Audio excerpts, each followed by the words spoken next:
Oh, speaking of the Buccaneers got a big game this weekend. They got to play the Philadelphia Eagles. They say Todd Bowles own Jalen Hurts.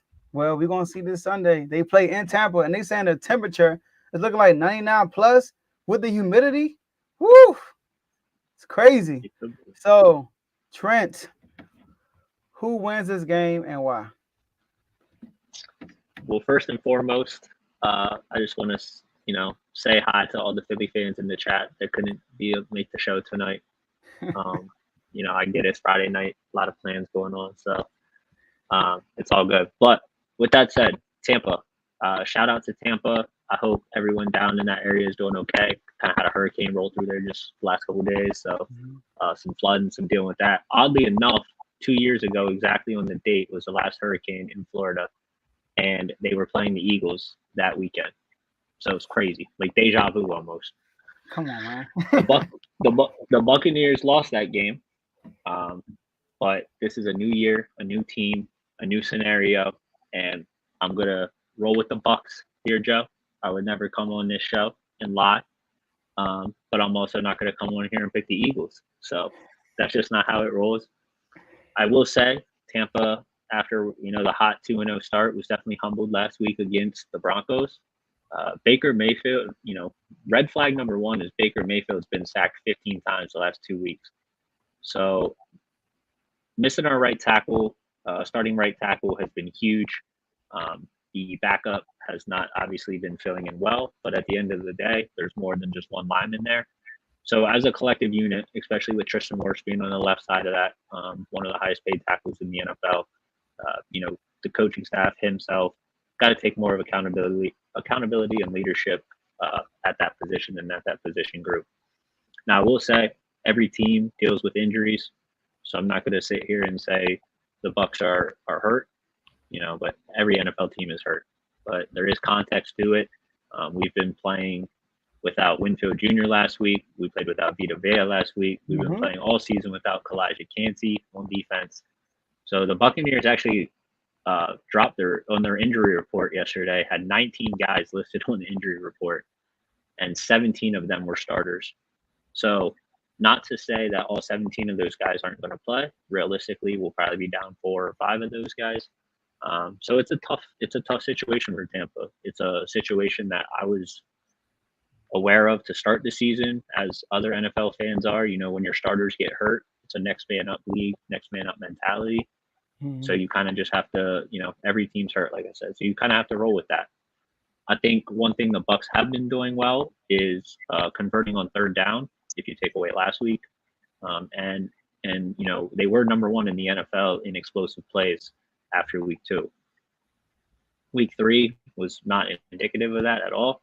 But I think if we can, get the Eagles defense on their heels a little bit, Baker can have time to throw. I have all the faith in Chris Godwin. He's been having a great year.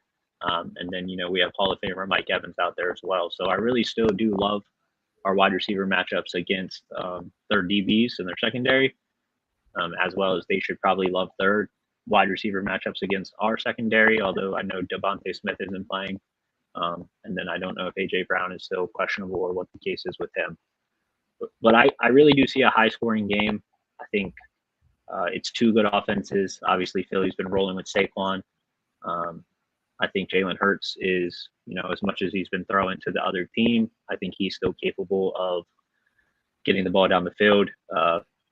He plays well against Tampa at times, and then, the last 2 playoff games, Todd Bowles has kind of had him figured out. So I do have comfort in knowing that it's a familiar opponent. I know Bowles is scheming something up to make Hurts feel uncomfortable, which is why I think the Buccaneers are going to win this game. I'll say 28 to. No, we need a field goal in there. I'll say 31-26. Say 31-26 Tampa. So I think it's going to be a high-scoring game. I think both defenses are going to have trouble. I'm hoping Baker has more time to throw the ball. Like I said, he's been harassed these last 2 weeks. I think he has the least amount of time to throw in the NFL right now for NFL starters. So got to really clean up that offensive line. Got to get those guys.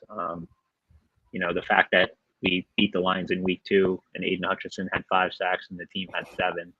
was a feat in itself. So really need to get that offensive line cleaned up. And then Mhm. another thing I was really excited about this year was our run game, and quite Mhm. frankly, it just has still been non-existent. We do have the backup I talked about at the preseason show, Bucky Irving. I think he's been helping out Rashad White. Rashad White's been also banged up with some injuries throughout the year, so we're just a really banged up football team to start the season. I think when Mhm. guys, health is wealth for everybody. I think I think and hope when guys are back playing together, things click. But for now, we just gotta kind of play it on a week by week basis, clean up the offensive line, get Baker more time, and really try to establish a run game. Because if we become one dimensional, you see what happens with the Broncos. If we can't establish a run game, then Baker just doesn't have a chance. So with that said, I know the Eagles are a tough opponent. I definitely wouldn't be shocked if Tampa got out of there and didn't come out with a win, but I'm hoping for a win and I'm predicting a win. Yeah, man. Like when I was thinking about this game, like who I got, I originally picked y'all preseason and I picked y'all on unfazed and on Tuesday. And then I'm sitting back, like you said, y'all dealing with injuries on both sides of the trenches. Defensively, people not realizing now you're not really getting a lot of pressure like I usually do because of the Vita, especially Vita Veda being out. They say he's questionable. He should play this week, but y'all should be like at least healthier this week on the line. Like you said, the Eagles are also dealing with injuries. Both of their receivers, we know Devontae Smith is out. AJ is questionable. Most likely he's going to be out though. Lane Johnson is on the injury report. He might not play, and that's going to be huge in y'all advantage if Lane Johnson doesn't play. Because we all know Hurts is different without Lane Johnson. That's a security guard for real. That's a bouncer. But like you said, Baker, man, he's been sacked fourth most in the NFL. He's been hurried and blitzed more than anybody else in the NFL. And even when we played y'all, I mean, we were in the backfield constantly. And now everybody we play, we can't even get in the backfield. It's like, okay. So now, one thing about y'all that I'll be keeping my eye on is Mike Evans. I feel like Mike Evans hasn't got off yet. And against us, he had those, he did against us. But it don't say much. He only has 15 targets the whole year. It's not Mike Evans. Chris Godwin got 10 more targets than him. Chris Godwin's playing well. He's getting back to form. I think that's a green flag for y'all. And but with the Eagles side, Saquon is gonna be the key on y'all defense. I mean, Philly is definitely using Saquon. Saquon got the second most attempts in the NFL, which I'm surprised about. He's leading the NFL in rushing yards. You know, Jalen Hurts, while being blitzed this year, he's playing much better. He's been blitzed the 10th most times, 10th most in the NFL. Getting completing 31% of his passes in the blitz. So that's pretty good. But he doesn't get blitzed often though. Like nobody's up under the pressure throughout the whole game, and that's something y'all would do when y'all play hurt. So I'm curious to see how this game gonna fall out. I'm picking y'all. I'm sticking with it.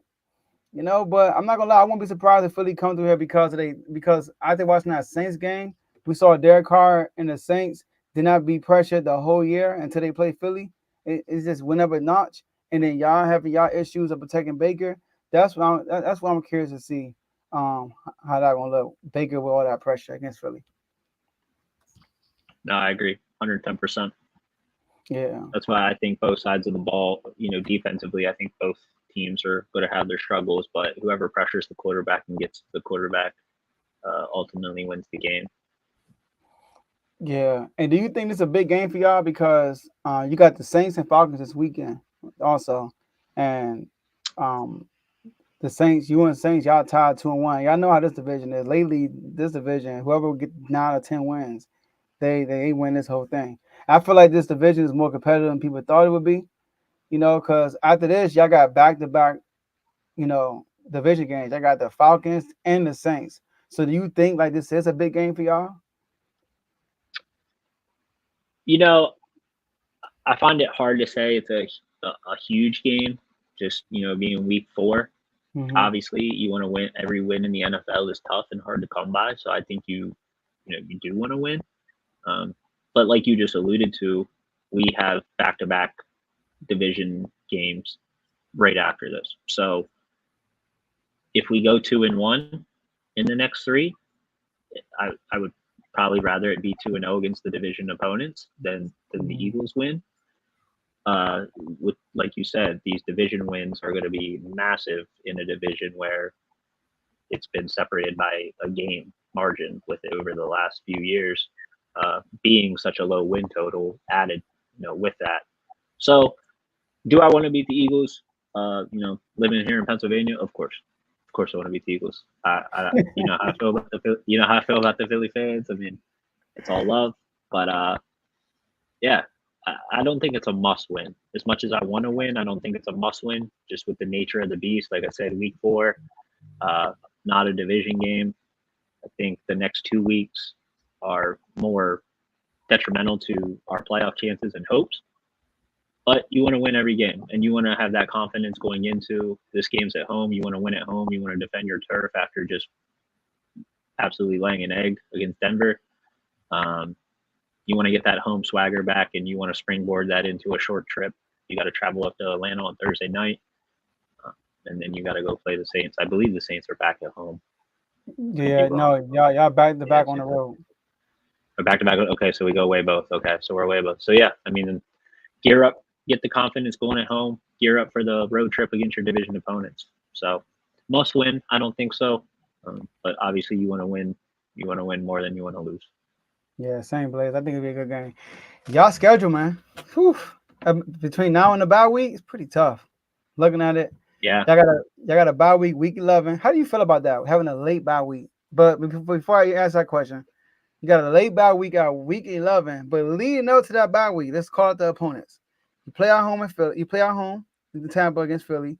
Then you got you're in Atlanta. You're in New Orleans. Then you're Monday first. You're in Atlanta. Thursday night you're in New Orleans. Then Monday night you're home playing Baltimore. Then after that you're still home playing Atlanta again. Then you leave Monday night and go to Kansas City and play the Chiefs. Then you go back home and play the 49ers. So like that's not an easy schedule. It's a tough schedule. It's the fruit of being a division winner last season. Obviously, that's how you get some of those opponents. But Tomo and I actually talked about this on the pregame or on the preseason show. The Bucs were 4-7 last year going into their bye week, so it was week 12. The Bucs were 4-7 last year, and then won their 5 out of 6 to go 9-8 and win the division. So, sometimes that bye week late is the pit stop. Tomo and I think alluded to it as a pit stop. Sometimes that's the pit stop you need. So if depending on if we're going into that bye week, beat up, and it's of course we're probably going to be banged up because we just played 11 straight weeks. But with that said, if you can get into that week 11 somewhere around 500, just over 500, you have the rest of the season. And I think other than Atlanta, you're going to have 2 opponents after that bye week, 2 division opponents after that bye week to finish the season. Yeah. So you got to lock into 2 division games after the bye week, and then the 4 other games remaining. You got the Panthers twice, and you got the Saints. The Panthers. Okay. So yeah.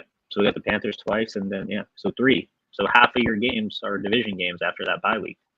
So you still got to lock in, and that's if the division history repeats itself, those are going to be 3 very meaningful games come December.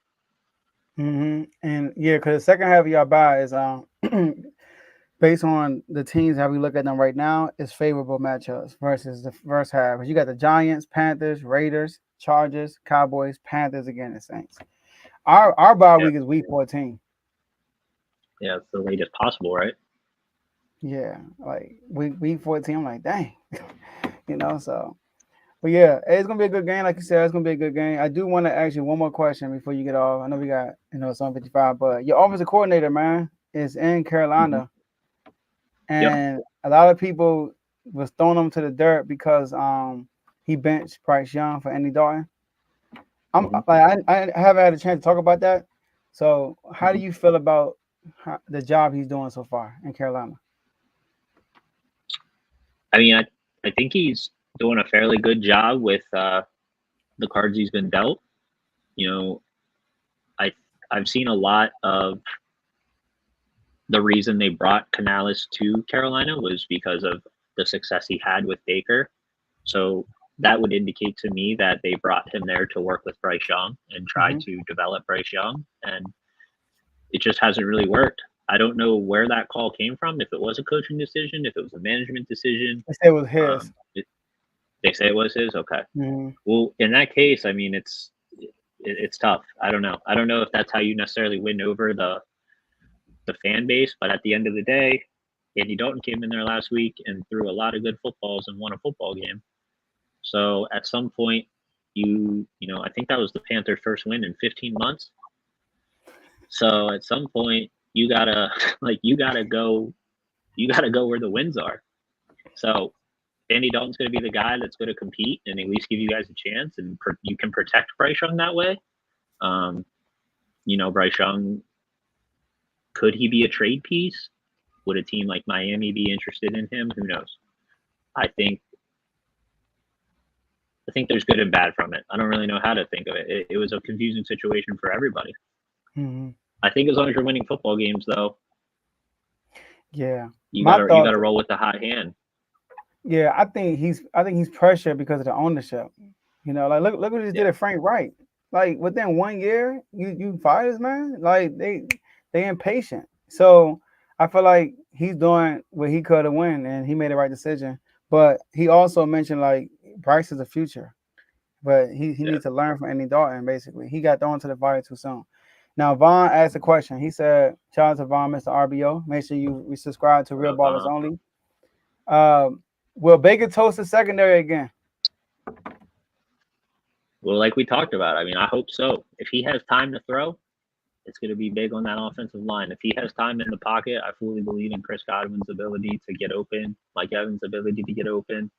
I think they both have favorable matchups. Our wide receiver 3, Jalen McMillan, has been he was put on the injury report today. So might see a little bit more of Trey Palmer. Eagles fans remember him from the end zone in the playoff game. So I don't know. It will be interesting to see. I think, like I said, as long as Baker gets time, I think the wide receivers are in a good spot. Mm-hmm. I do like that. I do like that matchup for y'all though. I feel like this is gonna be the best receiving core they play. A lot of people say the Packers, but Packers got a bunch of number 2s and 3s. They don't have a clear cut number 1 in my opinion. I don't think Christian Watson is a clear cut number 1. Chris Godwin and Mike Evans, those are number 1 type receivers right there, and veterans too. So and like we talked about, Mike Evans only 15 targets. He's looking to eat this weekend. So, all right, man. My fellow Sacramento Kings fan, I wish I could ask you a Sacramento Kings question, but we'll get to that. We'll get to that another day. But